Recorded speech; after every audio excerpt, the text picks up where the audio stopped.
Hello guys, ఈరోజు mini vlog వచ్చేసి అది మన బాయిల్డ్ ఎగ్ విత్ ఆమ్లెట్. తర్వాత మనం కొన్ని ఆనియన్స్ ఇంకా పచ్చిమిర్చి యాడ్ చేస్తాం. తర్వాత మనం చేసుకోవాల్సింది ఆనియన్, ఎగ్, పచ్చిమిర్చి. తర్వాత ఒక బాయిల్లో నూనె వేసుకోవాలి. ఆ తర్వాత దాంట్లో ఎగ్ వేసుకోవాలి. ఒక 5-10 మినిట్స్ దాకా దాన్ని మిక్స్ చేసుకోవాలి.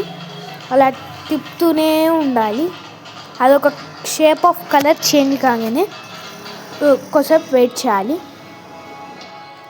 అది ఇప్పుడు మనకు కలర్ మారుతున్నది అనిపిస్తుంది గాయ్స్. ఆ కలర్ వచ్చేదాకా మనం వెయిట్ చేయాలి గాయ్స్. తర్వాత ఒక 5-10 మినిట్స్ వెయిట్ చేయాలి. తర్వాత మనకు ఇట్లా వస్తుంది. ప్రజెంటేషన్ వచ్చేసి ఇప్పుడు నేను టేస్ట్ చేయబోతున్నా. Wow, super guys. వావ్ అంటే wow wow wow wow, super guys, super.